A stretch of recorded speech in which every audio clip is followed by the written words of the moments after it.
सर्वप्रथम आपण इकडे आलात त्याबद्दल मी आपल्या सर्वांचे आभार व्यक्त करतो। माझं नाव रुपेश अशोक खैरे।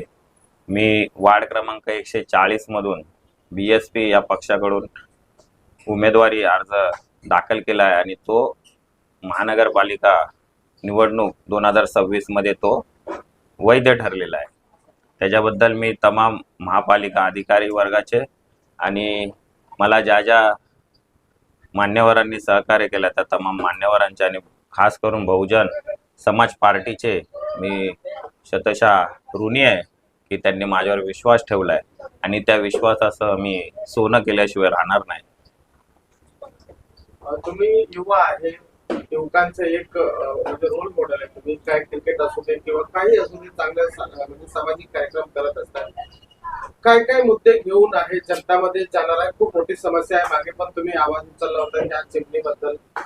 बरोबर। आणि आणखी काय समस्या असेल तर ते तुम्ही सतत प्रयत्न करताय जनतेचा म्हणजे चांगला झाला पाहिजे। काय काय समस्या म्हणजे काय घेऊन जाणार जनतेचं? आजपर्यंत तुम्ही तर प्रत्येक बातमी जी पण होती त्या बातमीला तुम्ही योग्य तो न्याय दिलाच आहे। न्यूज 15 असेल, मुंबई मेट्रो असेल, अशा विविध ज्या पण आपल्या न्यूज चॅनल आहेत त्या सर्वांनी मला योग्य वेळी योग्य ते सहकार्य केलंच आहे। पण तुम्ही ज्याप्रमाणे आता मला विचारताय की या वार्डाच्या ज्या समस्या आहेत, खरोखरच ही तुम्ही जर बघाल, मी ज्या सोसायटीमध्ये राहतो त्या सोसायटीच्या समोर एक चिमणी म्हणजे दहनभट्टी जी आपण लास्ट टाइम पण तिचा मुद्दा उचललेला होता की ही दहनभट्टीची जी क्षमता जी आहे ती एका तासामध्ये 500 किलो जे मृत जनावरे आहेत त्यांना तिथं जाळण्यात येणार आहे आणि त्याचा जो दुर्गंधीचा वास आहे तो कुठेतरी या विभागाला घातक ठरू शकतो। या उद्देशानेच आपण ते मागे त्याच्यावरती आवाज उठवला होता आणि त्या आवाजानंतरच ती दहनभट्टी जी आहे ती अद्याप चालू करण्यात आली नाहीये। आपला त्याच्याबद्दल रास असाच प्रयत्न असेल जर मला इथल्या स्थानिकांनी, मी एक स्थानिक उमेदवार म्हणून इकडे उभा आहे, कारण या विभागामध्ये 140 प्रभागामध्ये बाहेरून उमेदवार येऊन इथलं जर राजकारण जर कुठेतरी घाण होत असेल तर स्थानिकांना माझं एवढंच आव्हान आहे की तुम्ही विभागातला एक स्थानिक म्हणून एक माझ्याकडे तुम्ही लक्ष द्यायला पाहिजे। कारण चिमणीबद्दल जर बोलायचं गेलं तर ठीक आहे, कारण प्रत्येक घरामध्ये जनावरं पाळण्याचा कोणाकोणाला छंद असतो आणि त्या जनावरांचा नंतर जर अंत्यविधी झाला तर खरोखरच त्यांना परिस्थिती वाईट येते, त्यांना दफन करायचं कुठं किंवा काय। पण आपला दहनभट्टीला विरोध नाही, आपला विरोध आहे की तुम्ही दहनभट्ट्या अशा ठिकाणी बांधाव्या की जिथं मानव वस्ती नाही। तर हा जो दहनभट्टीचा विषय हा पण बंद नाही तर स्थलांतरित करण्याचा आपला हे असेल की लोकांचे जे घरगुती जे प्राणी आहेत ते कुठेतरी त्यांना एक म्हणजे अंत्यविधीला जागा देण्यात यावी। जर तुम्ही बघाल की असे काही BMC महानगरपालिकेकडे काही पडीक जागा पण असतील, त्यांचा जर तुम्ही सर्वे केलात आणि त्या ठिकाणी जाऊन जर ही दहनभट्टी बसवली तर ते या विभागासाठी आणि येणाऱ्या पुढच्या आयुष्यासाठी लोकांच्या खूप सोयीचा ठरेल। हा एक प्रामुख्याने माझा मुद्दा आहे।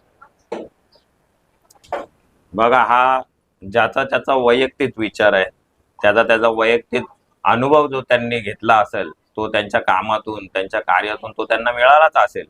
पण 2017ला जेव्हा निवडणूक झाली होती आणि इथले जे नगरसेवक होते नादिया मोहसिन शेख यांच्या विरोधात न बोलता, पण मला एकच कळतंय की तुम्हाला जर एखाद्याने नगरसेवक बनवलंय तर तुम्ही प्रभागाचे प्रथमतः एक नागरिक आणि एक प्रथमतः जबाबदार व्यक्ती म्हणून तुम्हाला निवडून दिलाय। आता कोणी काय केलं किंवा काय नाही केलं याच्याशी आपली लढाई नाहीच आहे। आपली लढाई याच्यासाठी आहे की विभागातल्या ज्या समस्या आहेत त्या कुठंतरी माझ्या परीने जर मला लोकांनी साथ दिला, या प्रभागाने जर माझ्यावर विश्वास दिला तर आपण त्या सार्थ 100% करण्याचा प्रयत्न करू आणि मी ग्वाही देतो। कारण या विभागामध्ये जर तुम्ही बघाल तर गटार झाले, रस्ते झाले, ट्रॅफिक झाली, असे विविध विषय आहेत। तुम्हाला दहनभट्टी सारखा विषय जर तुम्हाला वाटतोय की वांद्र्यामध्ये दहनभट्टी होऊ शकतं तर मग ते वांद्र्यावाल्यांनी म्हणजे महानगरपालिकेने दहनभट्टीच्या जागी आम्हाला एखादं हॉस्पिटल द्यावं, आपला हॉस्पिटल द्यावं, सर्वांसाठी एक खुला हॉस्पिटल तयार करावं, पार्किंगची व्यवस्था करावी। तेव्हा महानगरपालिकेला जर ही अशी पडीक जागा वाटत असेल की ज्याचं दहनभट्टी येऊ शकतं तर त्या जागी विविध म्हणजे उपक्रम जे लोकांच्या सोयीच्या असतील, मग तिथं शाळा कॉलेज असतील, हॉस्पिटल असतील, अशा सोयी इथे आणाव्या ना, जेणेकरून लोकांना त्याचा त्रास होणार नाही, लोकांच्या सोयीसाठी येईल. आणि मागील नगरसेवकांनी काय केलं, कारण त्यांचा कार्यकाल हा 2017 ते 2022 पर्यंत होता आणि 22 नंतर तर नगरसेवक पदच सर्व रिक्त झालेत, कारण प्रशासक येऊन बसले होते. त्यामुळे या वार्डाची अत्यंत दुर्दशा झाली आहे आणि या वार्डाला कुठेतरी एक न्याय मिळावा. सर्व रस्ते असतील, खड्ड्यांची जी परिस्थिती आहे पावसा पाण्यातून, रस्ते जे तुंबतात पाण्याने, तसेच तुम्हाला सांगतो की गल्ल्या जे नाळे आहेत ते कुठंतरी त्याची परिस्थिती बेकार आहे. इकडचं शिक्षण व्यवस्थेवरती काम नाहीये, आरोग्यावरती काम नाही, पाण्यावरती काम नाही. या सर्व विषयाला घेऊनच आम्ही पुढं पाऊल टाकलेलं आहे आणि बहुजन समाज पार्टी मार्फत मी हे पूर्ण करण्याचं ग्वाही या विभागाला, या प्रभागाला देतो. साहेब, तुमच्या बघा, मी कोणाच्या ताकदीचा किंवा कोणाच्या मनस्थितीचा किंवा कोणाच्या जोराचा मी विरोध नाही करत आहे. माझा विरोध हा फक्त स्थानिकांच्या प्रश्नांचा आहे. ठीक आहे, जो महानगरपालिकेमध्ये मी मांडू शकतो. आता बघा, माझा हांडोरेंशी किंवा मोसीम शेखशी किंवा संजय कांबळेंशी कॉम्पिटिशन नाही आहे. माझं कॉम्पिटिशन इथले जी व्यवस्था आहे किंवा इथं जी कामं झाली पाहिजे त्या कामासाठी आहे. म्हणून मी कोणाचा वैयक्तिक, माझा कोणाशीच वाद नाही, कोण माझं दुश्मन नाही. ते त्यांच्या परीने तयारी करतात, मी माझ्या परीने तयारी करतो. ते त्यांच्या पक्षाची भूमिका मांडतील, मी माझ्या पक्षाची भूमिका मांडत. आणि हे खेळीमेळी तर जरी 10-15 दिवसात, हे आता वेळ आहे या निवडणुकीमध्ये, या 10-15 दिवसानंतर ते मला आवाज देतील, मी त्यांना आवाज देईल. म्हणजे एक बोलतात नाही का, एक मैत्रीपूर्ण लढत असेल ही. माझा असं त्यांच्याबद्दल राग नाही किंवा त्यांना पण माझ्याबद्दल राग असेल असं मला वाटत नाही. वार्ड क्रमांक 140 ची जनतेला काय अपील करणार आहे की तुम्ही युवा निवडून आला तर नक्की बदल होणार? माझा प्रभाग क्रमांक 140 ला हीच विनंती आहे की प्रभाग क्रमांक 140 चा जर विकास करायचा असेल तर तुम्ही स्थानिक उमेदवाराला, म्हणजेच रुपेश अशोक खैरे याला, बहुजन समाज पार्टीकडून जी अधिकृत तिकीट मिळाली आहे, त्यांचं जे चिन्ह आहे, म्हणजे माझं चिन्ह जे हत्ती आहे, याच्यावरती तुम्ही येत्या 15 तारखेला मोहर लावून मला या महानगरपालिकेवर आपला बहुजन समाज पार्टीचा झेंडा फडकवण्याची एक म्हणजे संधी द्यावी. त्या संधीचं मी नक्कीच सोनं करेल. कारण विभागातील तरुण पोरं ज्याप्रमाणे आज खेळ बंद आहे, क्रिकेट बंद आहे, स्पोर्ट्सकडे लक्ष नाही आणि तरुणांच्या शिक्षणाकडे, मग इथं IPS MPSC असे जे क्लास आहेत, या सर्वांचं नियोजन करूनच आम्ही या निवडणुकीचा सामोरं जाणार आहे. आणि त्याचा नक्कीच मला विश्वास आहे की इकडची जी प्रभाग क्रमांक 140 ची जी जनता आहे ती नक्कीच मला साथ देईल. माझा जर वचननामा तुम्ही बघाल तर प्रामुख्याने या विभागात ज्या ज्या समस्या आहेत त्या सर्वांचं तर आपण निवारण करतोच आहे. पण मुख्य म्हणजे इकडची जी परिस्थिती आपण लक्षात घेतलात तर इकडं ॲम्ब्युलन्स नावाचा एक प्रकार नाही आहे. ठीक आहे, एखादी शववाहिनी नाही आपल्या विभागात. ठीक आहे, तसेच या प्रभागामध्ये अत्यंत गरीब घटक राहणारा समाज आहे आपला. मग एखादं लग्न कार्य करायचं झालं तर समाज कल्याण केंद्र नाही आहे ह्या वार्ड प्रभाग क्रमांक 140 मध्ये. लोकांची जर लग्न करायची झाली, एखाद्या मुलाचं जर, एखाद्या फॅमिलीला जर लग्न करायचं झालं तर लग्नासाठी असा आपल्या इथे एक सभागृह किंवा असा हॉल नाही आहे. तो जो आपण हॉल आहे तर तो आपण मोफत असा हॉलचा स्थापना इथं करणार. हॉल बद्दल बरं झालं तुम्ही बोलला, कारण हॉलचा एक जो विषय आहे खूप मोठा गंभीर आहे. मनपूर शिवाजीनगरमध्ये हॉल कुठल्या तरी संस्थेला दिला जातो तर संस्था एवढीची असते आणि मोठी करून त्याच्यावर 50-50 1-1 लाख रुपये भाडं जातो. त्याबद्दल काय? नाही, आपण महानगरपालिकेच्या जर व्यवस्थेमध्ये किंवा त्यांच्या सिस्टम मध्ये जर आपण गेलो, या प्रभागाने जर मला संधी दिली तर नक्कीच या प्रभागासाठी आपण मोफत असा हॉलची व्यवस्था करणार की जिथे कोणताही गरीब ते श्रीमंत कोणी येऊ दे, तिथं त्यांना मोफतच असं त्या ठिकाणी या हॉलची किंमत असेल, तो कोणताही त्याच्यावरती सेवा आकारली जाणार नाही. हा प्रामुख्याने विषय आहे.